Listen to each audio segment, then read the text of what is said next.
4강 성경에 대한 이야기. 우리가 지난주 수요일날 수요예배 오셨던 분들은 또 성경의 권위라는 어떤 그런 부분들을 들으시면서 또 성경의 영감설이라든지 이런 이야기를 들었는데 또 복습이 되기도 하고 또 다시 한번 들을 수 있는 시간이 되기도 할 것 같습니다. 여러분, 인간의 제일 된 목적이 무엇이냐?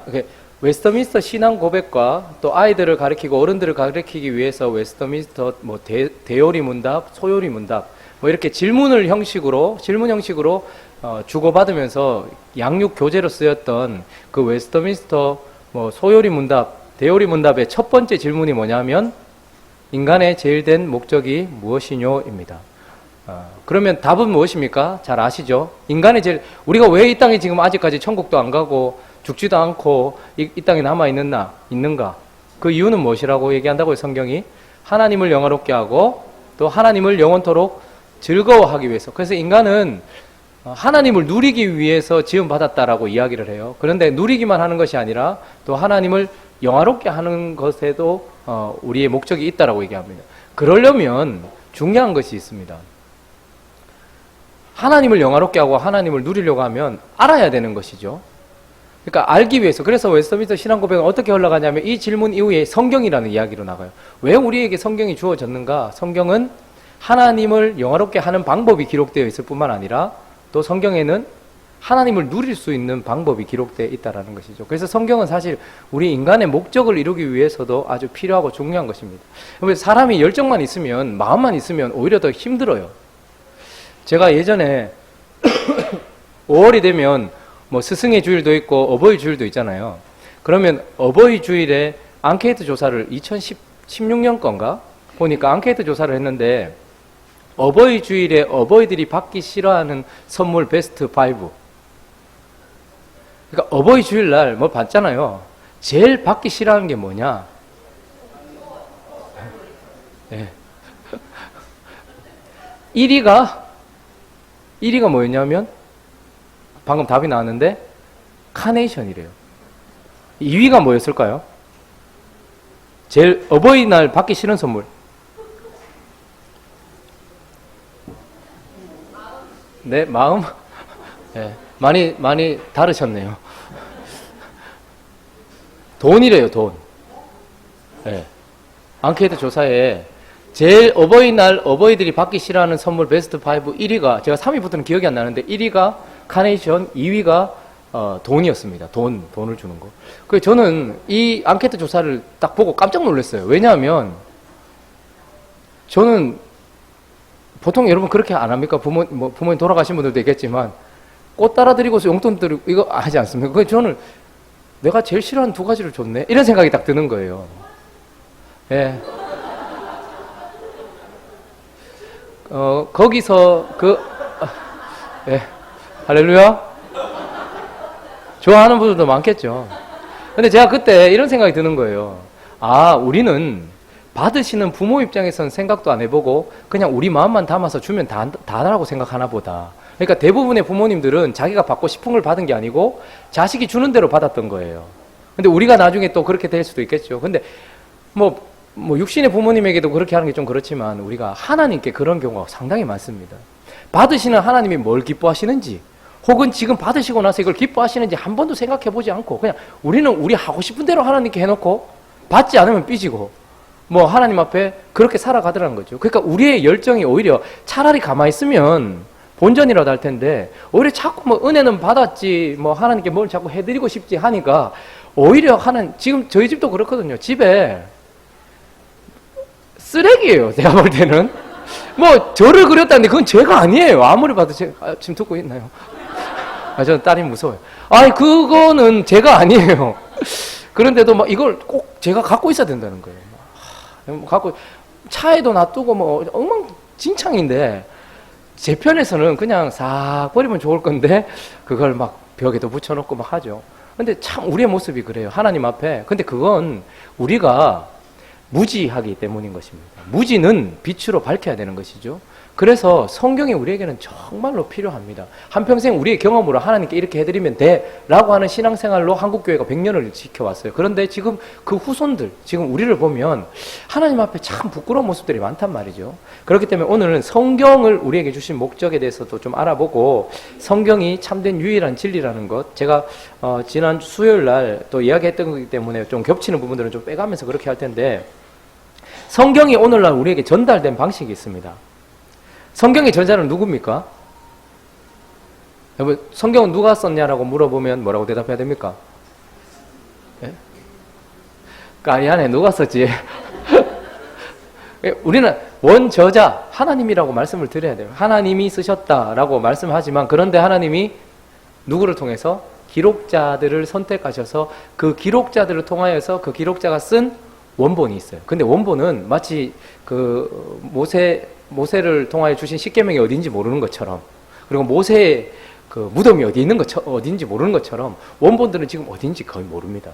그런데 어쨌든 그 원본들이 있으니 거룩한 하나님의 말씀이잖아요. 자, 이거는 정말 성경이 하늘을 넘어서 왔어요. 우리가 그냥 지금 성경 받아들고 있으니까 우리는 너무 쉽게 생각하는데, 이 성경이 하늘로부터 왔다라는 거예요. 그러니까 하늘에서 다른 세상으로 들어온 겁니다. 이거는 엄청난 놀라운 일이죠. 그래서 하나님께서 성경을 기록자들을 통해서 우리에게 주셔서 원본이 있고, 이제 그 거룩한 말씀을 사람들이 어떻게 할까요? 하기 시작했을까요? 지금으로 말하면 복사를 하기 시작했어요. 필사를 하기 시작했어요.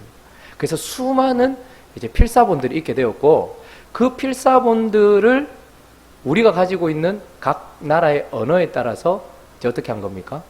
번역을 한, 우리가 가지고 있는, 그래서 번역본입니다. 어떤 분이 저한테 묻더라고요. 하나님의 말씀은 1.1획도 떨어지지 않고 변함도 없다고 얘기했는데 4년 전에 성경이 바뀌었던데요. 막 이렇게 얘기하는 거예요. 글자가 얼마나 바뀌었는지 뭐 그렇게 얘기하더라고요. 우리도 그래서, 아니 하나님 말씀 변화가 없다면서 왜 4년에 또 바뀌고, 개역 한글에서 개역 개정으로 바뀌고 또 바뀔 거고 왜 이래요? 뭐 이렇게 얘기하는데, 변함없는 말씀이라는 것은 어떤 거요? 기록자들을 통해 주신 원본에 대해서 하는 이야기입니다. 그 원본은 아무 흠도 없고, 그 다음에 변하지도 않지만, 우리가 가지고 있는 건 번역본이에요. 그러니까 한번 보십시오. 하늘을 넘어서 하나님의 말씀이 이 땅으로 내려왔고, 이 땅에서 각 언어로 번역될 때 사실 우리는 쉽게 생각하지만, 여러분, 틴델이라는 사람은 1500년도에 하나님의 말씀을 영어로 번역했다고 나무에 달려서 화형당했습니다. 그러니까 우리는 너무 쉽게 생각하는 이 말을, 그러니까 그 당시에는 어떻게 이 거룩한 하나님의 말씀을 그 잡스러운 인간들의 언어로 번역하냐는 거예요. 근데 하나님의 마음과 전혀 다르게 움직인 거죠. 하나님은 모든 민족들이 알아들을 수 있도록 그 나라의 언어로 주의 말씀을 우리에게 주시기를 원했는데, 그걸 시도했던 많은 사람들이 다 이단 취급받고 화형당하고 죽었어요. 그럼에도 불구하고 성경이 지금 여기까지 온 거란 말이죠. 그리고 번역을 할 때에 지금도 GBT나 이런 성경 번역 성교회는 그 나라에 들어가서 그 나라의 언어로 성경을 번역해야 되는 거예요. 근데 힘들어요, 사실은. 왜냐하면 그 나라의 언어에는 없는 것들이 많은 거예요. 그러니까 우리가 번역본들을 보면 뭐 하나님은 우리의 아버지시다 이렇게 얘기하면 딱 이 땅에 있는 아버지와 매치되는 건 아닙니다. 그 하늘의 의미를 최대한 이해할 수 있도록.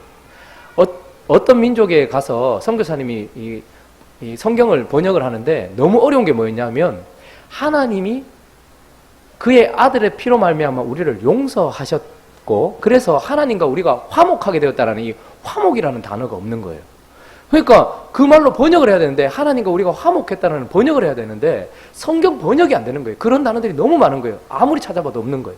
그런데 몇 년 동안 그 민족들하고 있다가 어느 날 잔치가 베풀어졌는데, 그 잔치에서 어떤 사람과 어떤 사람이 어깨동무를 딱 하더래요.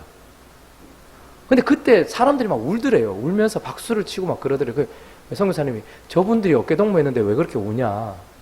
그게 뭐 그렇게 어떤 의미가 있냐 이렇게 물으니까 원수라는 거예요. 철천지 원수. 그래서 집안 대 집안으로 원수였고 대대손 원수였는데 오늘 화해를 했다는 거예요. 그래서 화목하게 됐다는 거예요. 그래서 그 말을 번역할 때에 하나님이 우리의 어깨에 손을 얹으셨다. 그러니까 어깨동무를 했다. 그렇게 해서 이 사람들이 근데 그 말을 알아듣는 거예요. 아, 하나님과 우리가 원수였는데 하나님이 우리의 어깨에 손을 얹으심으로 말미암아 우리와 하나님 사이가 원수에서 화목하게 되었다라는 그걸 알아듣는 거죠. 그래 어쨌든 수많은 사람들의 피와 삶을 통하여서 지금 우리나라 번역이 된 거예요. 우리나라 처음 들어왔던 그 선교사님들이 번역했던 성경도, 우리나라는 진짜 독특한 민족이거든요.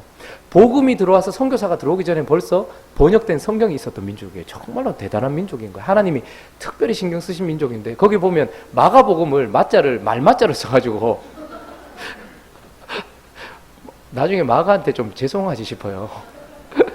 그런데 어쨌든 그런 복음을 들고도 우리가 변화되고 생명으로 나타났다는 거죠. 그렇게 해서 성경이 우리에게 전달이 되었는데, 이런 성경이 우리에게 전달되어서 우리가 지금 가지고 있는 성경을 지금 우리가 읽고 묵상하고 또 이것으로 삶을 얻고 또 변화되어져 가고 있어요. 그런데 우리가 지난주 수요일 날 말씀드렸던 것처럼 이 성경을 어떻게 우리가 하나님의 말씀이라고 생각할 수 있느냐는, 어떻게 마가복음을 말맞자를 쓰고 그렇게 했는 그걸 어떻게 하나님의 말씀이라고 말할 수 있냐, 그 말씀할 수 있는 근거가 바로 성경의 영감설이다, 이렇게 말씀을 드렸어요. 우리 한번 찾아볼까요? 베드로후서 1장. 지난번에 한번 살펴보긴 했지만 다시 한번. 우리 교회는 우리 특징이 맑잖아요. 맑아요. 그러니까 깨끗하게 비우고 오시는 경우도 많기 때문에 다시 한번 수요일날 했지만 다시 한번 봐도 되게 또 표정이 또 새롭다 이렇게 생각하실 분이 있을 거예요. 아름다운 현상이죠. 1장 20절에서 21절. 자, 한번 읽어보겠습니다.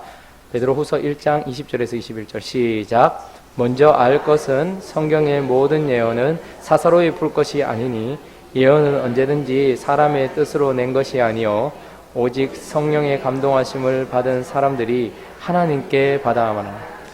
자, 이렇게 우리에게 번역되어 전달된 이 하나님의 말씀, 그 성경을 성서라 하지 않고 성경이라 할 수 있는 이유가 바로 영감된 하나님의 말씀이기 때문이다, 이렇게 얘기했어요. 하늘을 넘어왔고, 그리고 나라를 넘어왔고, 민족성을 넘어와서 우리에게 전달된 이 말씀이 하나님의 말씀인 이유는 바로 모든 성경의 예언은 인간에서부터 시작된 게 아니고, 그래서 사람의 뜻으로 낸 것이 아니라 하나님의 감동하심을 받은 사람이 글자 하나하나까지 하나님께서 간섭하셔서 기록하게 하셨다라고 얘기했어요. 그래서 성경이 하나님의 말씀이다라고 얘기할 때 기계적 영감설은 아니다라고 얘기했습니다. 이것을 기록한 사람의 인격과 삶을 배제한 채 하나님이 불러주시고, 마치 그 기자회견하듯이 앞에서 하나님께서 말씀하시고 그대로 받아치는 이렇게 해서 성경이 하나님의 말씀, 그렇게 아니라고 말씀을 드렸어요. 그리고 어떤 아이디어를 하나님께서 어떤 좋은 영감을 주셔서 이 영감 받은 것을 가지고 사람이 기록한 기록물도 아니라고 얘기했어요. 성경은 이 사람을 하나님께서 특별하게 마치 마리아의 태에 성령으로 말미암아 잉태되듯이 하나님께서 성령이 특별히 영감하신 사람이 이 사람을 벗어나지 않고 이 사람의 체질과 기질과 여러 가지 배경들까지, 그리고 그 사람이 사용한 기록 자료까지 모든 것들을 다 영감하셔가지고 이 사람의 인격을 고스란히 사용하시되 하나님의 뜻에서 벗어나지 않도록, 그의 악함 때문에 왜곡하지도 않고 그의 약함 때문에 실수하지 않도록 하나님께서 하나님의 뜻을 기록하게 하신, 그래서 유기적으로 영감된 하나님의 말씀이다. 그리고 어디까지? 글자 하나하나까지. 그래서 완전 축자 유기적 영감된 하나님의 말씀이다 라고 얘기했어요. 뭐라고요?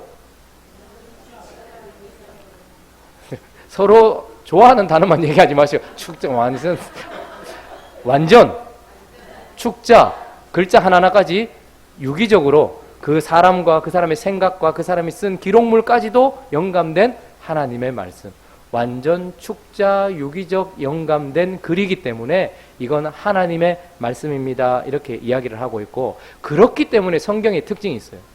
성경은 하나님이 생명을 불어넣으신 책이기 때문에 그 생명을 성령의 조명하심을 받아 읽는 자들에게 생명을 줍니다.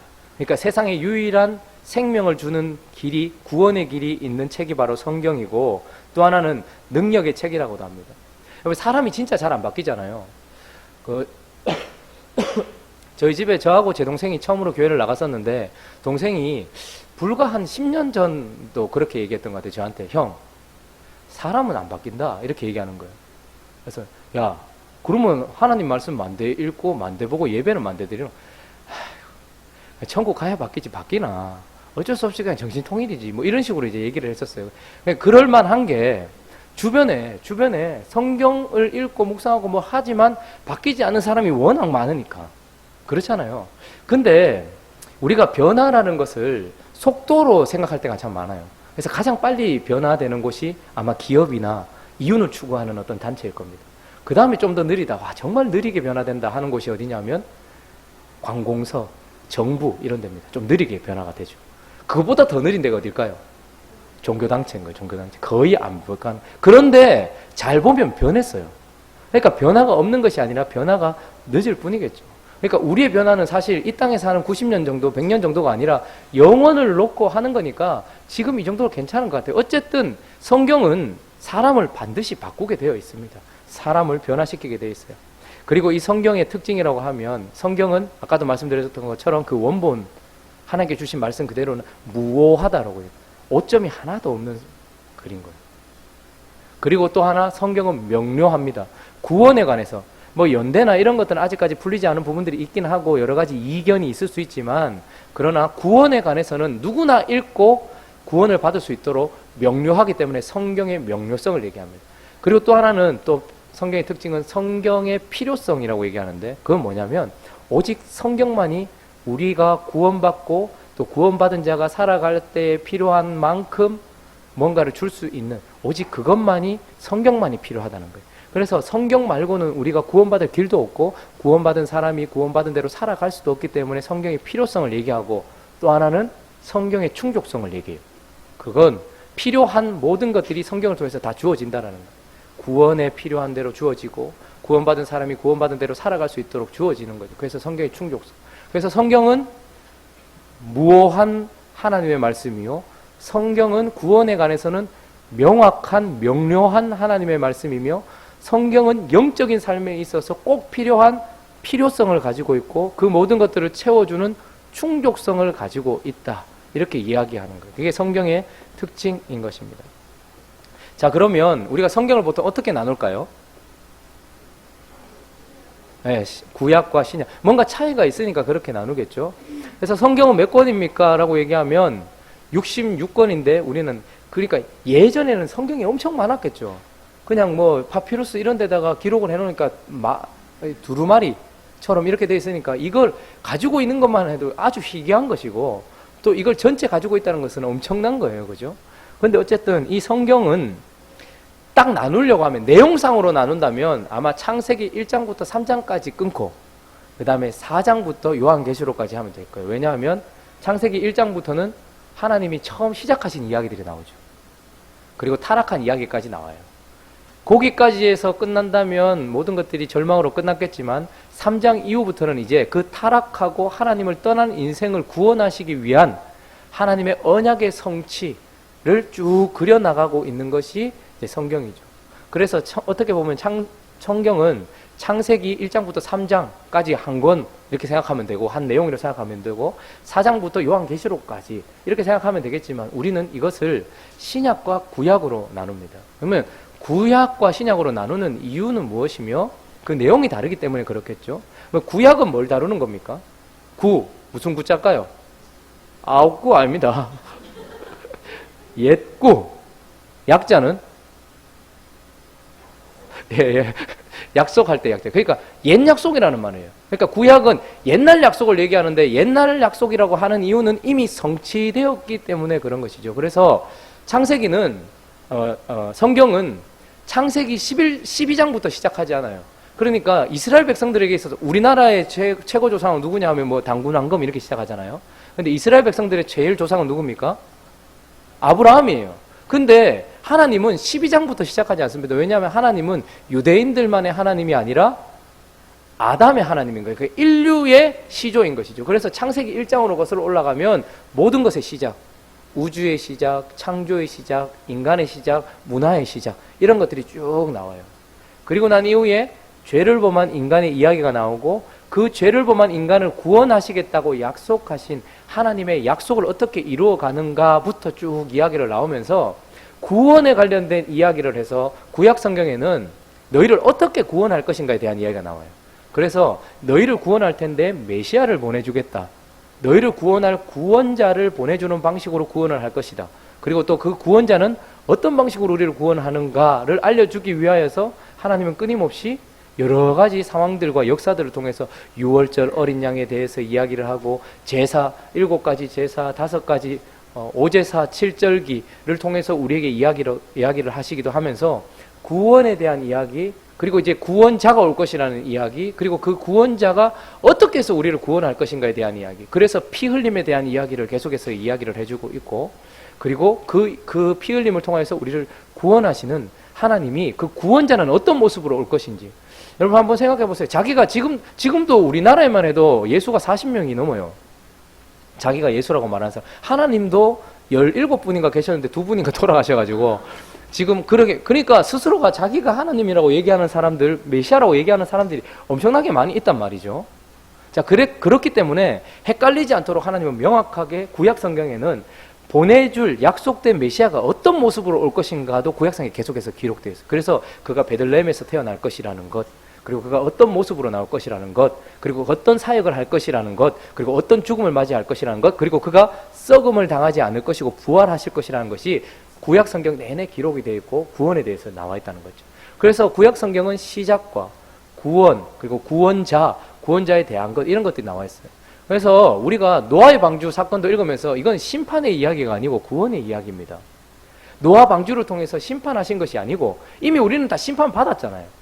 이미 아담이 죄를 범함으로만 심판을 받았어요. 그 중에 몇을 남기기로 하나님께서 약속하셨고, 그래서 노아의 홍수는 모든 사람들을 심판하신 이야기라기보다는 심판받아야 마땅할 사람들 중에 약속대로 하나님이 노아의 8식구를 남기시면서 자신의 약속을 이루어가서 구원하는 구원 이야기인 거예요. 그래서 노아의 방주도 하나요, 창도 하나요, 문도 하나요.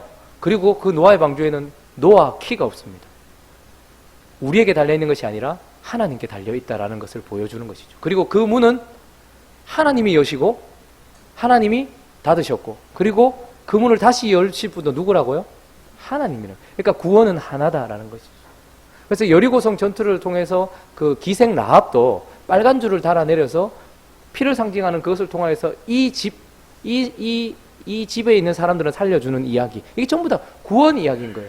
그러니까 유월절 어린 양도 누군가가 죽어야 되는 그 밤에 대신 죽어준 어린 양으로 말미암아 그 집에 있는 사람이 사는 구원 이야기, 그런 이야기들이 나오는 것이죠. 그래서 구약은 이미 이루어졌기 때문에 구약이라고 하지만 오실 메시아에 대한 이야기가 나와 있어요. 그래서 누가복음 24장에 예수님께서 모세의 율법과 시편과 선지자들이 한 말, 나를 가리켜서 기록했다. 그래서 구약 성경 전체는 예수 그리스도에 대한 이야기다라는 것이죠. 그러면 이제 신약은 새로운 신이죠. 새로운 약속이라는 거예요. 그래서 신약의 내용은 무엇일까요? 구약 내내 기록되고 예언되었던 그분이 오셨다라는 이야기부터 먼저예요. 그래서 복음서가 시작이 돼요. 마태, 마가, 누가, 요한, 복음이 시작돼요. 그래서 그분들이 계속해서 주장하고 있는 게 뭡니까? 오셨다는 거예요. 메시아가 왔다는 거예요. 그래서 계속해서 구약을 인용하면서 이렇게 예언된 메시아가 여기 왔다라는 것이고, 그래서 그분의 사역, 그분이 탄생하신 것뿐만 아니라 그래서 여자의 후손으로 왔다는 걸 얘기하고 싶어서 예수님이 마리아에게 동정녀 마리아에게 태어나셨다는 이야기를 꼭 집어넣어요. 그죠? 그리고 천사들이 경배했던 이야기들을 꼭 집어넣어요. 그리고 나서 어떻게 합니까? 그분이 죽으신 이야기, 그리고 순종하신 이야기, 그리고 그분이 다시 사신 이야기, 이런 복음 이야기로 시작해서, 그리고 이 복음이 땅끝까지 전파되는 사도행전의 이야기, 그리고 난 이후에 나머지는 뭡니까? 서신서 형식으로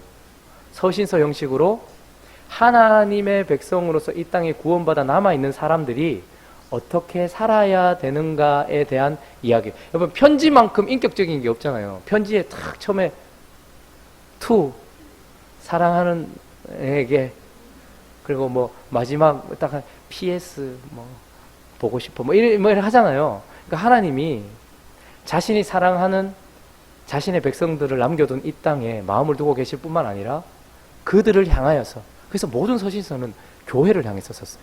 디모데 전후서나 이런 거 빼고는 다 우리를 향해서 하나님께서 쓰신 거예요. 다 우리 한 명 한 명을 향해서 쓰셔서 이제 구원받은 사람들이 이 땅에서 어떻게 살아야 되는지에 대한 이야기가 들려지는 거죠. 그리고 나서 마지막은 뭡니까?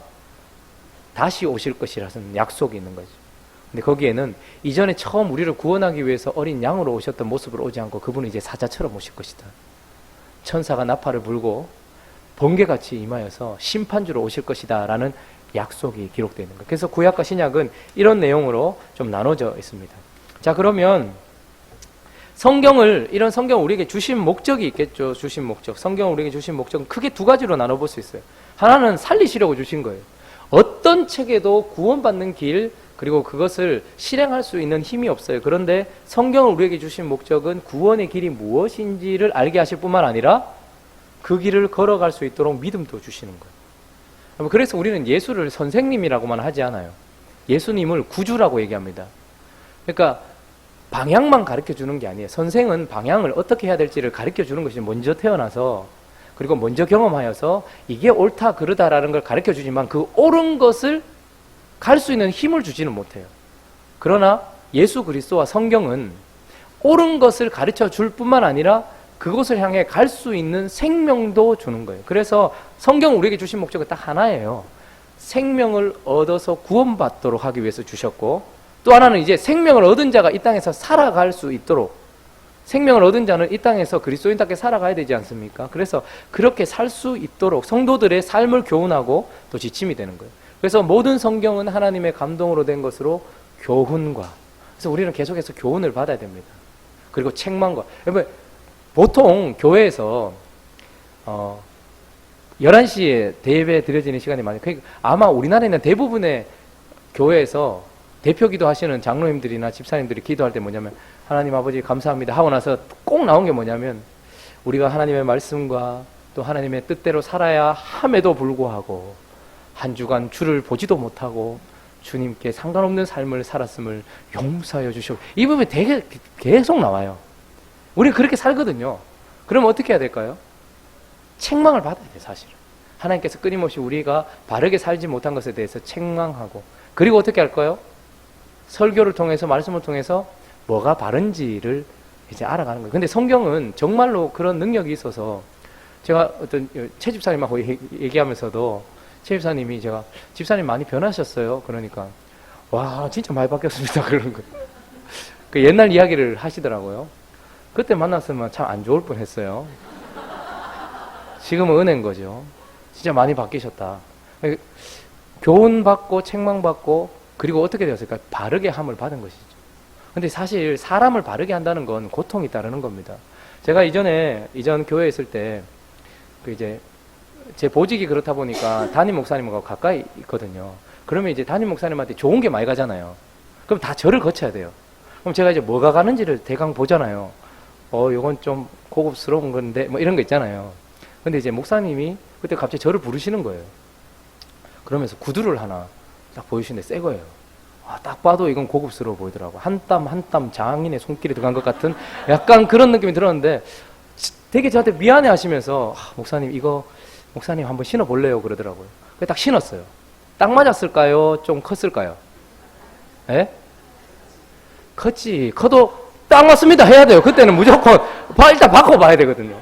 목사님이 제가 발이 좀 작은데, 그래서 이제 좀 딱 헐렁헐렁한데, 이거 제가, 근데 목사님 미안해 했던 이유가 뭐냐면, 내가 이거 딱 한 번 신었다는 거예요. 한 번 딱 신었는데, 이거 목사님 발 맞으면, 나는 근데 이렇게 발볼이 넓어서 조금 불편하다. 근데 새 건데 딱 한 번 신었는데, 목사님 맞으면 목사님 신으시고, 뭐 마음으로는 좋았지만, 그래도 저도 이제 또 사회적 체면과 또 그런 게 있으니까, 목사님이 꼭 주시고 싶으면 제가 또 뭐 받아서 신죠, 뭐 이런 식으로 하면서, 아니야, 뭐 이러길래, 제가 갖고 가겠습니다 하면서 갔어요. 그러니까 보니까 브랜드도 이태리 브랜드더라고요. 그래서 딱 신으니까 뽀대가 딱 나는 거예요. 그래가지고 그때부터 이제 제가 신던 거 이제 던져놓고 그걸 딱 신었는데, 이틀도 안 됐는데 무릎이 너무 아픈 거예요. 오른쪽 무릎이 너무 아픈 거예요. 이상하다. 근데 바뀐 게 아무것도 없는데, 지금 나이도 지금 얼마 되지도 않았는데 지금 무릎이 지금 벌써 이러면 어떡하냐 이런 생각했는데, 가만히 생각해보니까 바뀐 건 신발밖에 없는 거예요. 그래서 제가 느낌이 어땠냐면, 신발을 이 장인이 잘못 만들었구나 이런 생각이 좀 들었어요. 이태리가 좀 잘못 만들었다 이런 생각이 들면서, 뭔가 좀 기울어져 있나 보다 이런 생각이 드는 거예요. 그래서 구두를 이렇게 딱 봤는데 딱 맞아요. 맞아. 이상하다. 삐뚤 것 같은데. 근데 제가 그래서 제가 원래 신던 신발을 딱 신으니까 편한 거예요. 근데 그걸 다시 입어봤어요. 근데 어땠을까요? 제게 편한 그 신발의 뒷굽이 제 몸에 맞춰져 있었던 거예요. 그러니까 틀어져 있는 게 저한테 편한 거죠. 여러분, 우리 인생이 참 그래요. 잘못되어 있거든요. 근데 그걸 바꾸지 않는 이유는 편안함이 있기 때문이에요. 그래서 그게 맞는 줄 알아요. 그런데 바른 걸 딱 들이대니까 몸이 아픈 거예요. 아, 이상하다, 이런 생각이 들었는데 알고 보니까 제 몸이 틀어져 있었던 거지 신발이 틀어져 있었던 게 아닌 거예요. 근데 하나님의 말씀은 우리를 바르게 하는 능력이 있습니다. 그래서 딱 착용하거나 말씀이 내게 딱 부딪혀 오면 상당히 마음을 어렵게 만들기도 하고 우리 삶을 상당히 어렵게 만들어요. 그런데 어떻게 할까요? 그분의 말씀은 우리를 강권합니다. 인격적으로 강권해서 우리를 어떻게 할까요? 바르게 해요. 그래서 우리가 사실은 여기까지 온 겁니다. 그래서 하나님의 말씀이 우리를 바르게 하고 또 의로 교육한다고 얘기합니다. 앞으로 우리가 어떻게 살아가야 될지에 대한 빛을 비춰주는 것이죠. 그래서 성경을 우리에게 주신 목적은 정말 처음부터 끝까지 필요한 거예요. 이 땅을 살아가는 내내 필요한 거예요. 주님 앞에 설 때까지 필요한 거예요. 그렇죠? 그러니까 우리가 구원받아 하나님의 자녀가 되는 순간에도 사실은 하나님의 말씀이 필요할 뿐만 아니라 하나님의 자녀가 되어서 하나님의 자녀답게 살아가기 위해서도 사실 성경이 필요해요. 근데 문제는 뭐냐면 이런 성경을 대하는 우리의 태도가 문제인 것입니다. 제가 이게 새가족 가정이기 때문에 새가족을 대하듯이 지금 얘기하고 있어요. 그래서 제일 중점을 두는 건 뭐냐면 성경을 대하는 태도가 어떠해야 되는가를 오늘 좀 이야기를 하려고 해요. 처음부터 끝까지 필요한 건데 근데 우리는 성경을 어떤 식으로 대우하고 있습니까? 정말로 우리 인생 가운데 필요한 것이다라고 생각하지도 않고 성경을 아주 터부시할 때가 많이 있다는 것이죠. 그런데 하나님은 성경을 우리에게 이렇게 대우하라고 얘기합니다. 베드로전서 2장 2절 한번 보실까요?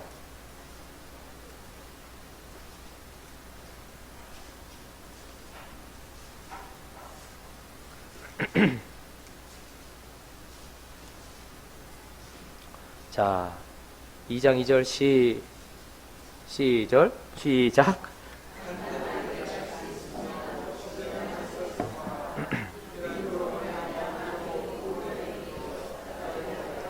네, 갓난 아이들 같이 순전하고 신령한 젖을 사모하라. 자, 순전하고 신령한 젖은 뭘까요? 하나님의 말씀이겠죠. 근데 하나님 말씀 살았고 역사에서 참으로 신비해요. 그 사람의 믿음의 분량에 따라서 우리는 아기들에게 젖을 주고 이유식을 주고 밥을 주고 하는 차등을 두지만 똑같은 하나님의 말씀인데 이 사람의 믿음에 따라서 성령께서 알아서 하시는 거예요. 그래서 똑같은 설교를 들으면서도 아이는 아이에 맞게끔 하나님이 말씀하시고 어른은 어른에 맞게끔 그리고 단단한 걸 먹을 수 있는 사람에게는 또 그렇게 말씀을 하시는 거예요. 그런데 어쨌든 이 순전하고 신령한 젖을 어떻게 하래요? 사모하는데 어떻게 사모하래요? 누구같이? 갓난아이들 같이 사모하라는 거예요. 여러분, 갓난아이들이 젖을 사모하는 거 아시죠? 여기 다 이렇게 젖을 먹였잖아요. 저는 젖 먹이는 걸 많이 봤거든요. 1, 2, 3가 다 모유수유를 했는데 얼마나 젖을 사모하는 아이의 그 간절함이 얼마나 큰지를 알아요. 처음에 우리 주아 때는요, 처음 진짜 너무 당황스럽더라고요. 첫째 놓고 이제 뭐 애를 주는데 병원에서 이제 나가야 되니까 이거 막 떨어뜨릴 것 같기도 하고 막 덜덜덜 떨면서 집에 데리고 왔는데 계속 우는 거예요. 그리고 처음에 이렇게 뭐 젖이 잘 안 나오는 거예요. 그러니까 저는 모유수유는 그냥 젖만 갖다 대면 되는 줄 알았는데 이게 힘든 거예요. 애하고 맞추는 것도 힘들고 너무너무 엄마도 힘들어하고 근데 계속 우는 거예요. 그래서 불이 켜져 있어서 우나 싶어서 불도 꺼보고 꺼서 우나 싶어서 불도 다시 켜보고 더워서 우나 싶어서 또 보일러를 껐다가 추워서 우나 싶어서 또 보일러를 또 켰다가 뭐 이렇게 했는데 나중에 알고 보니까 딱 하나의 우는 이유는 젖인 거예요. 근데 배가 고파서 우는데 방금 젖 먹었는데 이렇게 생각했는데 자기 양이 있겠죠. 그러니까 그걸 맞춰야 되는데 이 아이들이 젖을 안 주면 어떻게 할까요? 아, 오늘 젖이 안 나오네. 내일 얘기해야 돼. 이런 식으로 하지 않습니다. 밤낮 가리지 않고 부모의 상황을 고려하지 않은 채 젖을 줄 때까지 울어요. 끝까지 그것만. 왜냐하면 이 아이에게 있어서는 다른 옵션이 없는 거예요. 갓난아이에게는 이 젖 아니면 생명인 거예요. 그렇기 때문에 그 젖을 사모하듯이 사모하라고 이야기합니다. 그럼 우리는 어떤가요? 갓난아이들이 젖을 사모하는 걸 봤잖아요. 근데 우리는 그렇게 하나님의 말씀을 사모하냐라는 것입니다. 예전에 제가 이승희 목사님이었던 것 같은데 목사님이 하셨던 이야기를 듣고 저도 이제 그때 제가 전도사 할 때인가 뭐 평신도 때였나 그때 설교를 듣는데 뭐 예화가 되게 재밌었어요. 근데 제가 이제 목사가 되고 보니까 저도 이제 신방을 많이 가요. 보통 목사가 이렇게 신방 갈 때 저는 이렇게 좀 이렇게 뭐 몇월 며칠 날 갑니다 이런 것보다 그냥 이렇게 그냥 찾아가서 서로 이야기 좀 하다가 기도해주고 뭐 이게 좋잖아요. 근데 이제 중직자였는데 제가 이제 그 신방을 가요. 신방을 가는데 갑자기 이제 들이닥친 거예요. 저를 보면서 반가워해 주셔서 반가운데 목사가 가면 뭐 하겠어요? 좀 뭐 예배 드려야 되지 않겠어요? 그래서 이제 예배 드립시다. 뭐 이런저런 얘기하다가 잠깐 뭐 말씀을 전하고 싶은 마음이 있어서 예배를 드립시다. 이렇게 얘기했는데 그러니까 이제 그 남편 그 안수 집사님이 부인 권사님한테 성경 갖고 와 이렇게 얘기했어요.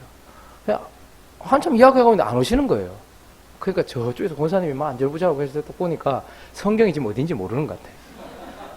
그러니까 권사님이 막 이렇게 눈치를 보다가 그 남편 집사님한테 성경 어디 놔뒀어요? 이렇게 이제 묻는 거예요. 그러니까 텔레비에 올려놨잖아. 그러는 거예요. 그러니까 또 찾으러 갔어요. 그래서 올 줄 알았는데 또 한참 안 와. 텔레비에 없었는가 봐요. 없는데. 저 있는데. 저도 못 들어 자고 있어야 되잖아요. 없는데. 거기는 내가 그거 놔뒀는데. 저를 앞에 두고 살살 얘기하는데 다 들리잖아요. 하면서 누가 이분이 안수 집사님 얘기했는지 부인 권사님 얘기했는데 뒤로 넘어갔나? 뭐 이러면서 가보더니 넘어간 거야. TV 뒤로 다이 뒤로 넘어갔나 봐. 오실 때 어떻게 오냐 하니까 먼지를 이렇게 털면서 오시는 거예요. 한 주 내내 한 번도 성경을 본 적이 없다는 거죠. 주의 말씀이 TV 뒤에 계셨을 거예요. 그래서 제가 그때 그 들었던 설교도 있고 해서 이런 분들한테는 제가 좀 쫑크를 줘야 되겠다 싶어서 자 오늘 하나님 말씀 찾겠습니다. 찬송 뭐 좋아하세요? 그러니까 뭐 아는 찬송도 별로 없는 것 같아. 부르는 찬송도 별로 없는 것 같아.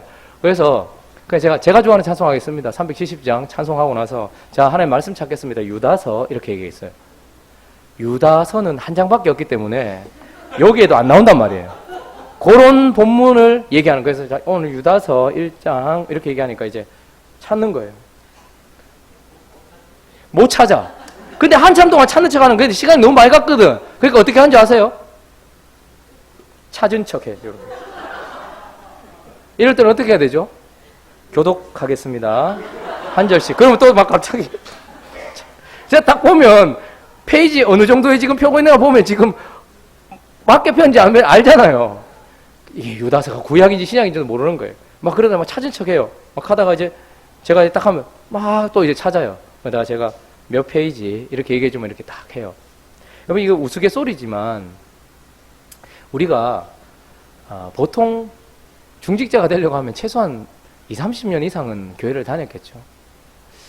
그런데 하나님의 말씀에 대해서는 갓난 아이가 신령한 젖을 사모하는 것처럼 사모하는 그런 사모함이 없어요.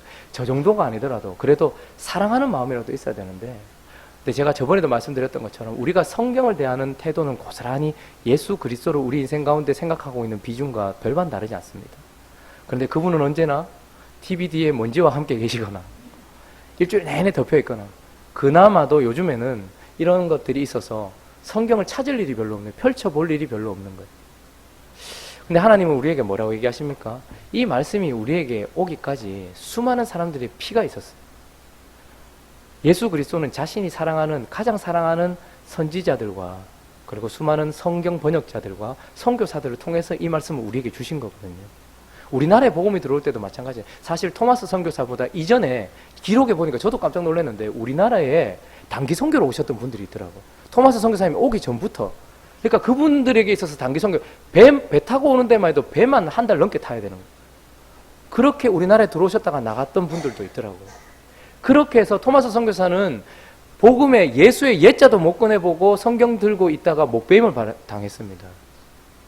그렇게 해서 우리나라에 대동강에 피가 뿌려지고 그리고 그를 못 배웠던 사람은 이 책, 죽어가면서도 손에 들고 있어도 이 책을 가지고서 벽지로, 그죠? 이렇게 도배지로 사용했던 나중에 그분이 장로가 되긴 했지만 어쨌든 그런 은혜를 통해서 성경이 우리에게 주어졌는데 우리는 성경을 우리 인생 가운데 중요하게 생각하지 않습니다. 정말로 필요한 것이라고 생각하지 않습니다. 그러면서도 이렇게 얘기합니다. 왜 나는 영적으로 살지 못할까? 영적인 양식인 하나님의 말씀을 먹지도 않았을 뿐만 아니라 영적으로 살기 위해 사는 게 구하지도 않은 것이죠. 언제나 기도는 말씀을 알 때 나오게 되어 있습니다. 하나님의 말씀이 내게 이렇게 얘기하실 때 그 말씀이 성령을 통해서 내게 감동을 주시면 그렇게 살지 못하는 나 자신에 대한 원망과 아픔과 그리고 그렇게 살고 싶은 갈망함이 우리를 기도의 자리로 옮긴단 말입니다. 그런데 우리는 그런 말씀을 사모하는 마음이 별로 없더라는 것이죠. 또 하나는 성경을 대하는 태도가 어떠해야 되는가? 요한계시록 1장 3절 한번 보시겠습니까? 맨 끝에 성경이죠. 계시록 1장 3절.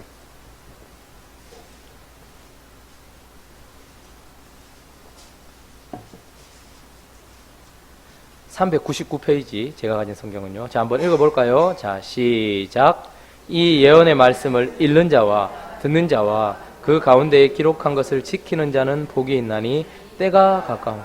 자, 이 예언의 말씀은 하나님의 말씀입니다. 이제 하나님의 계시를 문 닫는 이 요한계시록에서 창세기부터 요한계시록에 기록된 모든 말씀을 읽는 자, 듣는 자, 그 가운데 기록한 것을 지키는 자. 이 말은 읽는 것 따로 듣는 것 따로 이런 게 아니고요. 읽은 자, 듣는 자, 그 가운데 지키는 자, 이건 같은 거예요. 그러니까 읽고 들었던 사람은 그대로 살아야 되는 것이죠. 그런 자에게는 뭐가 있다는 거예요? 복이 있다는 거예요. 그러니까 우리가 성경을 가까이 대해야 되고, 복이 뭡니까?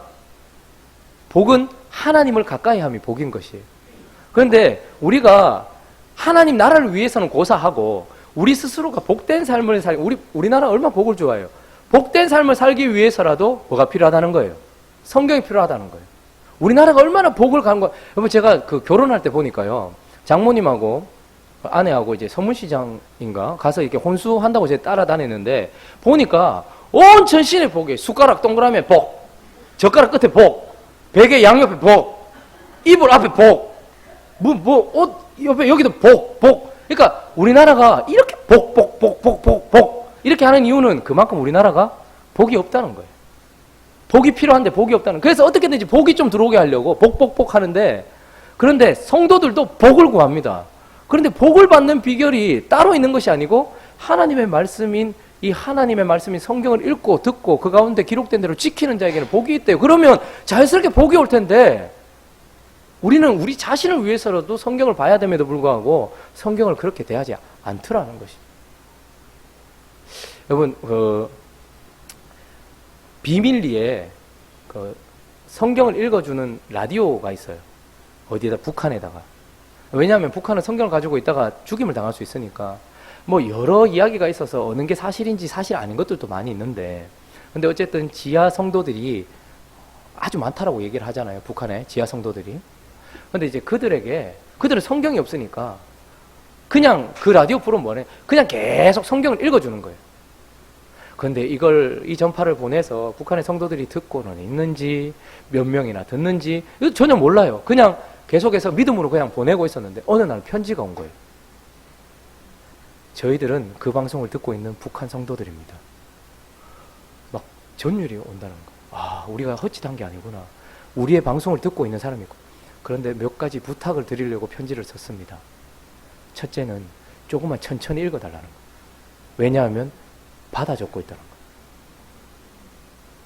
그리고 또 하나는 몇 월 며칠 역대 상인가 역대 하 그 부분을 읽어주시던 때에 전파가 끊겨서 그때 아무것도 듣지 못했다는 거. 가능하시다면 그 부분을 한 번만 더 읽어주시면 감사하겠습니다. 근데 그 편지를 받고 얼마나 감동적이었겠어. 막 북한에서 아마 중국 넘어갔다가 그렇게 해서 이 수소문에서 여기까지 왔겠죠. 그래서 그때부터 천천히 성경 말씀을 또박또박 받아 적고 있다니까. 읽어주고. 한참이 흘렀는데 또 한 통의 편지가 온 거예요. 정말로 감사합니다. 그때 빠뜨렸던 부분을 다시 읽어주셔서 우리는 그 부분을 기록했습니다. 뿐만 아니라 이제 드디어 우리는 창세기부터 요한계시록까지 하나님의 말씀을 가지게 되었습니다. 그 편지가 온 거예요. 우리가 북한을 위해서 기도하는 게 아니고요. 사실 북한은 우리를 위해서 기도한답니다. 그게 사실인지는 모르겠지만 북한에 있는 성도들은 통일이 되면 자기들도 교회를 가야 되잖아요. 어떤 목사는 썩은 목사들 이런 정보가 있대요. 어떤 목사가 진짜 목사고 가짜 목사고 지금 한국 교회가 얼마나 힘든지 그들이 더 잘 안돼요. 우리보다. 우리가 그들을 걱정하잖아요. 그 힘든 데서 신앙생활. 근데 그들은 힘들고 고난이 있기 때문에 거룩한 신앙생활을 하는 것 같아요. 근데 우리를 오히려 더 걱정한다고 하더라고요. 그럼 한번 보세요. 그들은 다른 게 아니라 이거 지금 들고 있다가 걸리면, 여러분, 한두 권이 아니에요. 받아 적어 성경 필사해 보셨죠? 그렇게 하는 게 쉽지가 않습니다. 그런데 그 사람들은 지하에서 숨어서 생명 걸고 하나님의 말씀을 받아 적고 그 말씀을 읽고 듣고 그 가운데 기록된 대로 살고자 그러다가 발각되면 어떻게 해요? 죽음도 불사하는 거예요. 저는 진짜 그 얘기가 사실인지 모르겠는데 성경을 가지고 읽다가 발각된 그리스도인들을 북한에서 처형을 하는데요. 아스팔트 까는 기계 아시죠? 큰 이게 제 키만한 도로를 이렇게 돌면서 누르는 거 있죠. 그걸로 사람들을 갈아서 죽인답니다. 저는 진짜일까 싶은데, 근데 그 현장에 가면 총소리처럼 빵빵 터지는 소리가 난대요. 이게 무슨 소리냐면 머리가 터지는 소리래요. 근데 한 선교사님이 그런 얘기를 하더라고요. 한 아이가 엄마 품에 안겨 있는데 자기 앞에 있는 사람들이 죽어가고 있어요. 근데 그 어머니가 그 아이에게 이렇게 얘기해요. 아기를 안고 조금만 참으면 돼. 우린 곧 주님 앞에 서게 돼.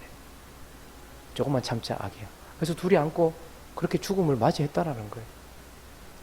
하나님의 말씀 들고 있다가 걸려가지고, 하나님의 말씀 읽다가 걸려가지고, 설교가 있는 것도 아닌데, 그리고 그 말씀대로 살아보겠다고 발버둥 치다가 부인하고 부인할 수 없어서 시인하는 바람에 자기의 생명을 좋아했던 그런 사람들이 지금도 우리 머리 위에 있다는 거예요. 바로 위에. 자, 그러면 우리는 어떻게 해야 될까요? 하나님의 말씀을 정말로 신령한 젖을 사모하는 갓난아이처럼 사모해야 되고, 그리고 우리의 복을 위해서도 이 말씀을 사모해야 되는 줄로 믿습니다. 그래서 이 시간을 마치면서 한 가지 다짐을 하면 좋을 것 같아요. 그냥 하나님 말씀 좋은 거지. 그리고 읽고 듣고 묵상해야지. 말씀대로 살아봐야지. 그리고 또 그 다음 한 주 가는 그런 거 말고 진짜 성경을 좀 읽기로 한번 다짐을 하면 좋을 것 같아요. 구체적으로 계획을 한번 세워보십시오. 사람마다 좀 달라요. 저는 통독이 잘 안 돼요. 스타일상. 왜냐하면 좀 가다 보면 멈춰서게 되는 순간이 너무 많은 거예요. 그렇기 때문에 많은 양을 읽기보다는 저는 약간 정독 스타일인 거예요. 핑계면 핑계지만 제가 성경을 많이 읽지 못한 이유는 정독을 했기 때문에, 주님과 깊은 교제를 나눴기 때문에 많이 읽지 못한 건데, 근데 어쨌든 사람마다 다를 수 있겠죠. 그게 새벽에 일어났을 때일 수도 있고 저녁일 수도 있고 쉬는 시간일 수도 있고 밥을 먹고 난 이후일 수도 있지만, 어쨌든 시간을 좀 정해서, 여러분 여기 보면 한 끼 드시는 분도 있고 두 끼 드시는 분도 있고 세 끼 드시는 분도 있고 막 되는 대로 드시는 분도 있지만, 육체에도 스타일이 있는 것처럼 영적인 양식에도 스타일이 좀 있는 것 같아요. 그래서 똑같이 하기는 좀 그렇지만 어쨌든 좀 시간을 좀 정하시고 그 다음에 좀 분량을 정하셔서, 저는 사실 매일 성경을 이제 경산중앙교회에 있을 때는 날마다 쏘는 샘물이라는 큐티집을 했었는데요. 그거는 양이 많이 적어요. 근데 이제 매일 성경은 보면, 우리가 지금 이제 새벽마다 다루고 있는 매일 성경은 제가 볼 때는 좀 이렇게 괜찮은 것 같아요. 그 분량이 많지도 않고 적지도 않고. 그래서 묵상이라는 건 한 번 읽고 지나가는 게 아니고 읽고 또 읽고 한 3번, 4번 정도 읽으면 내 안에 계신 성령께서 말을 걸어오기 시작한다는 게 느껴질 겁니다. 그런데 중요한 것은 시간과 공간을 좀 잘 구별할 필요가 있습니다. 여러분 한번 보세요. 둘이 데이트하는데 막 시끄럽고 옆에 친구들이 있고 이런 데서가 아니라, 하나님이 우리에게 말씀해 주십시오 한다고 말씀하시는 분이 아니거든요. 만나는 내리는 시간이 있더라고요. 그래서 저는 새벽이 저에게는 맞는 것 같더라고요. 근데 해가 뜨면 만나가 사라지듯이 자기에게 맞는 시간이 있어요. 그래서 그런 시간들을 좀 찾아내시고, 그리고 하나님 이외에 다른 것에는 방해받지 않는 공간을 좀 만드시면 좋을 것 같아요. 그게 차 안일 수도 있고 내 방일 수도 있겠지만 어쨌든 그런 공간들을 만드셔서 성경을 좀 주기적으로 쭉 통독을 하시고, 그리고 우리가 매일 성경을 가지고 이제 본문을 가지고 제가 새벽에 또 그 본문을 가지고 설교를 하지 않습니까? 매일 그걸 설교를 하고 또 황 집사님이 또 올려주시니까 언제든지 볼 수도 있잖아요. 그래서 그 본문을 한 3번, 4번, 그리고 뭐 설교의 도움을 받을 수도 있고, 저는 제가 묵상하고 제게 말씀한 것을 가지고 나눠요. 사실 그래서 그 제목이랑 제 내용이 좀 많이 다를 때가 있는데 저는 제게 주신 대로 나누거든요. 근데 어쨌든 그렇게 하면 매일 성경을 그대로 계속 그렇게 읽어 나가잖아요. 근데 우리가 금요일까지 새벽 설교를 하니까, 그래서 저는 월, 화, 수, 목, 금요일 날은 금, 토 본문을 가지고서 그냥 하고, 그 다음에 월요일 날은 1월 본문을 가지고 저희가 쭉 나가요. 그러면 이 매일 성경 같은 경우는 8년을 읽으면 성경을 한번 정독하게 되는 거예요. 그런 방식으로 하시든 8년. 예, 요 본문이 성경 전체 8년이에요. 8년. 그래서 8년 동안 저도 이런 생각을 했어요. 앞으로 제가 어떤 삶을 살지는 잘 모르겠지만 제 한 가지 계획은 그것입니다. 제가 하나님 나라 가기 전까지 정독하여서 최소한 한 2번은 성경을 봐야 되겠다. 그러면 지금부터 8년이 지나면 제가 49. 맞나요? 예. 그리고 또 8년이 지나면 이제 50대 이제 중반이 넘어가죠. 그리고 또 한 번 더 8년이 지나면 그때쯤 되면 이제 한 60, 3, 4세 이쯤 되면 이제 딴 거 준비해야 되겠죠? 그때까지 한 3번 정도는 정독하여서 하나님 말씀 앞에 서보자. 저는 그런 계획이에요. 그리고 이런 방법도 있습니다. 하루에 3장씩, 가장 일반적인 방법. 창세기 1장, 2장, 3장부터 시작해서 1월 1일부터 만약 시작한다면 어쨌든 하루에 3장씩. 그리고 주일은 좀 쉬고 하니까 5장. 이렇게 읽으면 1년이면 한번 일독을 하는 방법도 있어요. 그리고 맥체인 성경 읽기법이라는 것을 혹시 아세요?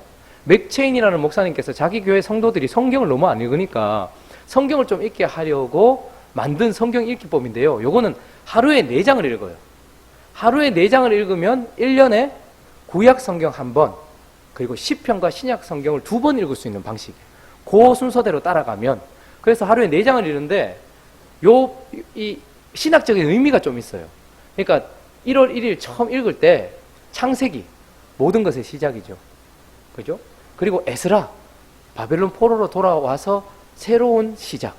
그리고 마태복음, 복음의 시작. 그리고 사도행전, 하나님의 역사의 시작. 그러니까 모든 시작으로부터 요즘 시작해서 하루에 4장씩 읽는 거예요. 그러면 1년에 구약 1번, 그리고 시편과 신약을 2번 읽을 수 있는 방법이 있어요. 어쨌든 여러분들이 어떤 방식을 선택하시든 그거와 상관없이 나는 그냥 시간 나는데 조금씩 읽겠다 하시든 어쨌든지 간에 성경을 딱 내가 정말 읽기로 다짐을 했으면 좋겠고, 그다음에 그것을 좀 실천을 해서 하나님의 말씀이 항상 내 안에서 떠나지 않도록. 성령은 언제 역사하십니까? 무엇을 통해 역사하십니까? 말씀이 성령의 검이에요. 말씀을 통해서 역사하십니다. 성령이 성경을 기록하게 했고 성경은 성령이 조명하시니까 성령이 충만하려고 하면 내 말이 곧 영이요 생명이니라. 그러니까 하나님의 말씀이 충만해야 성령도 충만한 거잖아요. 그러니까 자동적으로 되는 건 없습니다. 하나님의 말씀을 읽고 듣고 그 가운데 기록된 대로 지키기로 또 다짐할 뿐만 아니라 좀 규칙적으로. 오늘 지금 제가 이렇게 고개를 끄덕끄덕 하시는 분들 몇 분 봤거든요. 강집사님부터 시작해서. 한 번씩 중간에 한 번씩 어디쯤 읽고 있는지 한번 그렇게 하면 안 되겠죠? 그렇게 하셔서 하나님의 말씀이 내 안에 가득할 뿐만 아니라 가득한 그 말씀이 우리를 움직여서 말씀대로 살아가는 우리 행복한 우리 교회가 되기를